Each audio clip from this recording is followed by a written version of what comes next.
Good everyone, Organized Video, and today we have a premium review of the M3A1 US Marine Corps. This is essentially a M3A1 Stuart with a different skin and a decal that comes with the tank, which you can actually put on your other vehicles should you choose to do so.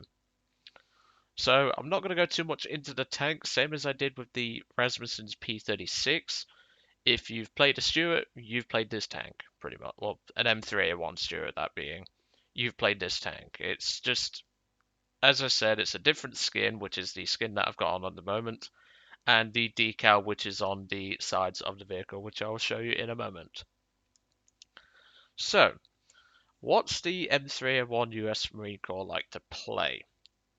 It's a Stuart. It's a very fast vehicle, a very forgiving vehicle, if I was to say so myself in personal experience, and it's one of those vehicles that is very player forgiving.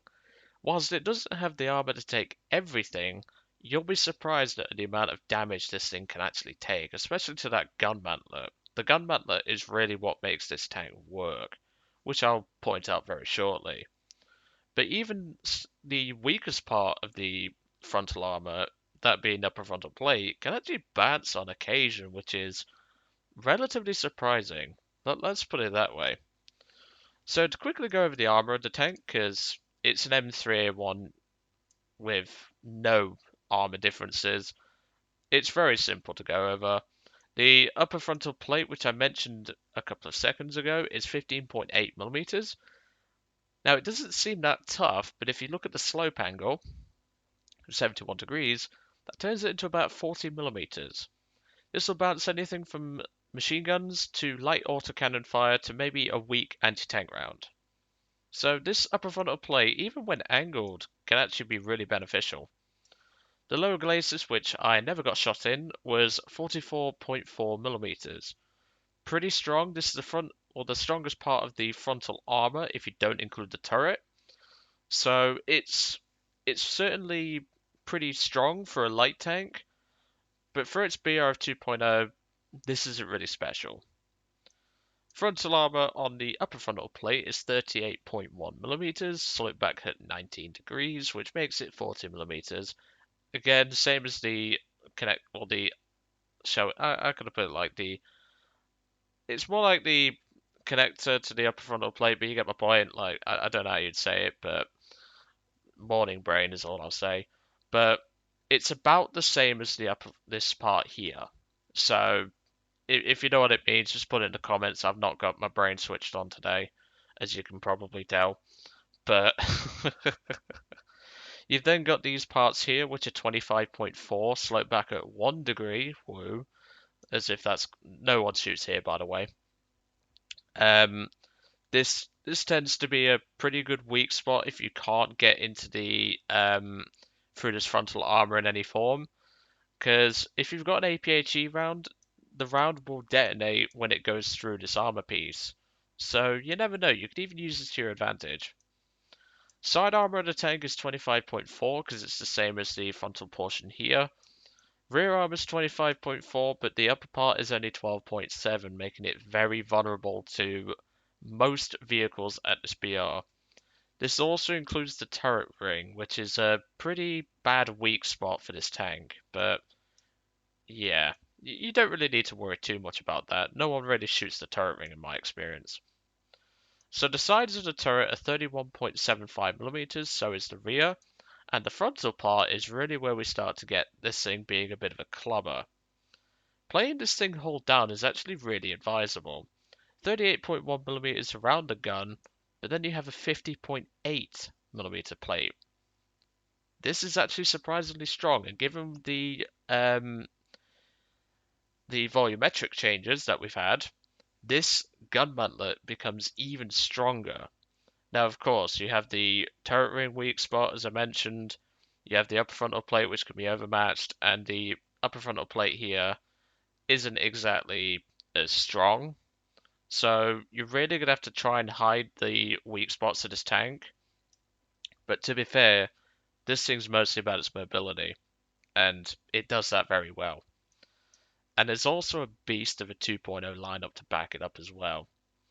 For premium bonuses, since it's a rank 1 tank and you're probably not going to be using it long anyway, 200% RP gain, 40% SL gain. Not the best, but it's a low tier premium. You're not exactly going to be getting your money's worth for a long time. But as a low tier, relaxing little tank just to have fun in, this thing is probably worth it purely on that basis. So as I mentioned in the P36 review, I said that this is a premium tank and the plane is not a premium.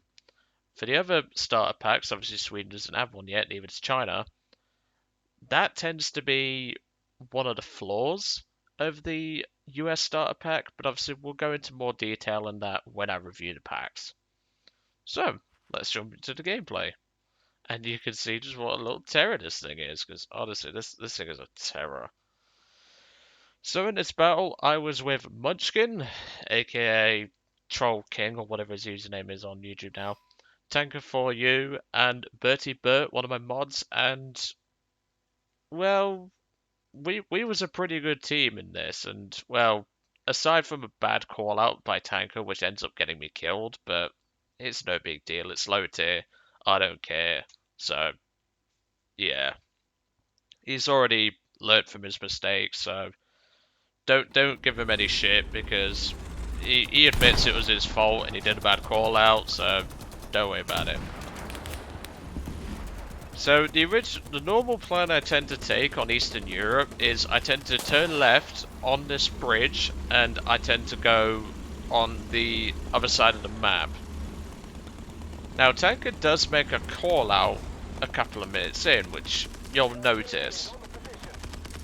And it turns out he wasn't wrong, because at first I thought he was just seeing things, but he turns out not to be wrong, as we're going to see later. So, we're heading up onto the flank. I'm using this thing's insane mobility because this is the meta of low tier. This tank is basically the meta of low tier, if you don't include the Panzer II.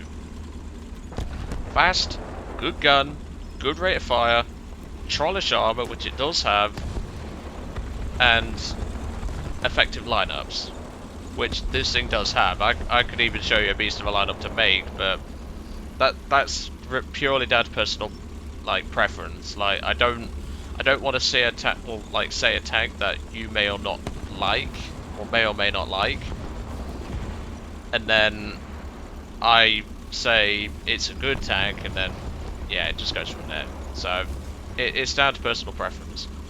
So unbeknownst to me, there's actually a squeezy boy rushing across the road to the left. Tanker actually spots it, but doesn't know where it's gone. I originally turned back to help him, but we eventually came up short. It turns out XP Miner is actually a pretty sneaky player. I hanged around for a couple of minutes, but then obviously I needed to help the team on the B point, because there's a lot of enemies down there.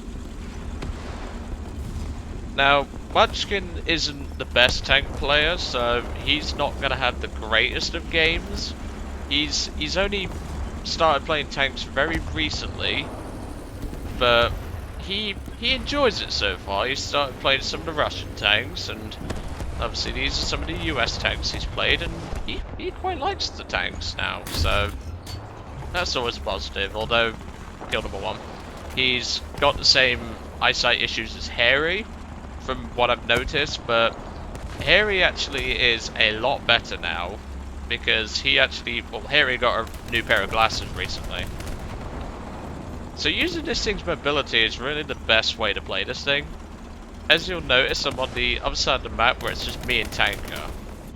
Tanker's continuing to look for the squeezy boy from earlier on, and that Panzer II was looking to its left, I think, to try and find Birdie.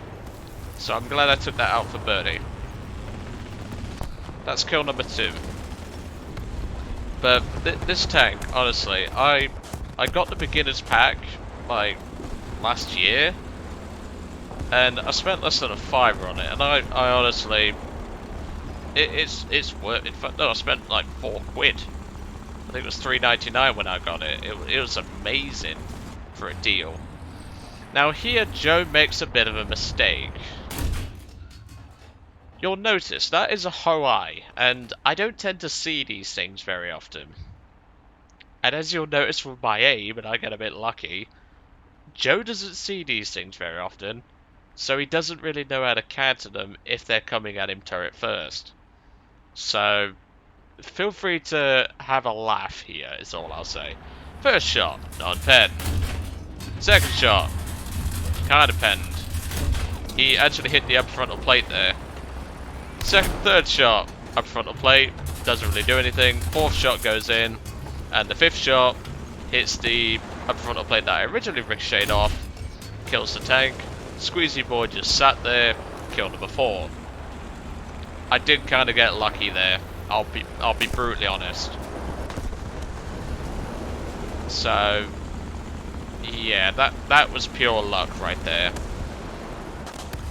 So Tanker's still back there in his M22, Birdie's still in his M22, and Munchkin is in a M13 but has just been set on fire by XP Miner. As it turns out, XP Miner is actually right near our spawn and is starting to spawn camp. There's your air kill. The team actually weakened it for me, and my 30 cals hit him like it was a damn 20 mil. And here's where I think I annoyed someone. This is Blizz76. He was not pleased with me in the slightest. As you'll notice, he hit the upper part of the engine deck, which is only half an inch thick, 12.7 millimeters, as I pointed out. He penetrates it, but the engine eats the shot. And right there, you'll see I took out his cannon breech. But you'll notice at the angle I'm sat at, he is really having a hard time penetrating. There's a good reason for that. I'm just going to pause it here to point out. As you'll notice, the rear of the tank is pretty well angled. The only real place he could realistically pen is right here. But he'd have to get in close to that. Otherwise, he's just going to have to hit here and hope he keeps setting me on fire, which he doesn't seem to want to do. But of course, his gun breech is out, so that's not helping his situation right now. But I'm trying to get the engine back online after putting out the fire, and I wanted to get on the move, because this guy's pretty angry at me. The crew gets the engine back in order, and we speed off before this guy can actually get back to us. Also, I really think the M3A1 US Marine Corps should come separate. Like, you should have the option of buying it separate or buying it, shall we say, like, you can buy it with GE instead of buying it in the pack, because this thing is a cracking low tier premium. Same with the M3A1 First Armored Division, I think it is. I would love to add that to my collection, but I think it's only on sale on console now. So, unbeknownst to the Panzer II player, Bertie is actually flanking him right now. So, I say to Bertie, he's over there, could you do me a favour and bitch slap him? And Bertie kindly does so, getting me an assist, because obviously I damaged his tank earlier. And now the team is starting to struggle around the midway point to the C point, because they're not actually pushing that hard. They're being pushed back and destroyed by the various different German tanks and Japanese tanks and Italian tanks. They're really struggling. So I need to make my way over there. Unfortunately, a Flak Panzer has just took out Bertie. So I decided to park up here and see what I can find. And I found a Panzer II, which takes a nice hit to the turret, although the MG8's half the bloody shrapnel. But he goes into a full panic mode. I don't know what this guy was thinking. I think he's just panicking. And he drives straight into another Stuart, getting me an assist. I think personally that guy was just panicking, so I can't really say anything. I just think he was panicking. Chiha Kai, I actually quite like that tank. Just decides to drive out in front of me for kill number 5, and we just really have to see what we can do now. And of course, unbeknownst to me, that Panzer 38 player is actually going to be a thorn in my arse. Tanker makes a call out at the last possible second. The gunman didn't eat that one, unfortunately, but Tanker manages to take it out, getting me another assist. But I'm down to 2 crew. Tanker's about to get killed. And I managed to kill the Panzer 3. But there goes Tanker. He's just cooked off from the Czech 38. Now, Tanker says the tank that killed him is behind him. This is where he makes the mistake of a call out. But, as I said, it's not a problem. He's learned from it. So I mistakenly thought, okay, he must be on this side then. And I take a hit to the back of the turret thinking, where the hell was that from? And it turned out to be right from behind me. So, yeah. There wasn't a lot I could do to avoid that because of Tanker's poor call out, but even so, not a big deal. So Tanker spawns in his LVT, and it turns out XP Miner is still sat spawn camping. And again, I'm saying to Tank, because Tanker's too busy talking here, I'm like, mate, you need to call him out. Where is he? But then I spot him myself before he can actually stop talking, and I take out XP Miner. Now, just to continue here, there is a bug with the replay, so any future kills that happen from here on out will not be displayed as being properly kills unless I figure out a way to fix it. I don't know. I think the replay just bugs out whenever a player dies and respawns. I don't know, but that's just the way the replay system is right now. It's been bugged for a while, so I can only apologise for that, really. So using this thing's amazing mobility of 36 miles an hour, which it gets to easily, I'm able to just rush straight back into the action and get back towards the edge of the map to support my team. This is really what sets this thing apart from the other premiums that are around this BR. Other than maybe the British tank, but the British tank is about 7 miles an hour slower and has worse armor. So, yeah. But I'm obviously looking for a target here. I've managed to beat the clock raider to the trigger, getting me another kill. And Flank Panzer comes around the corner, eats the 37. And I'm on to... how many kills am I on now? 10. So far. And at this point, Bertie's already saying stop killing them. Stop killing them, because... yeah, but... I was just saying to him, yeah, I think this is gonna do 11 kills, so... and surprisingly, it only took 2 matches to get that footage over and done with, so that's always something. But like I say, for this tank being in the beginner's pack, this is certainly the selling point of the pack. It just combines premium bonuses for low tier players, excellent mobility, an excellent gun, trollish armor. What more could you want? But anyway, I'm going to let you guys off. I hope you enjoyed today's review on the M3A1 US Marine Corps, and I'll catch you all on the next one.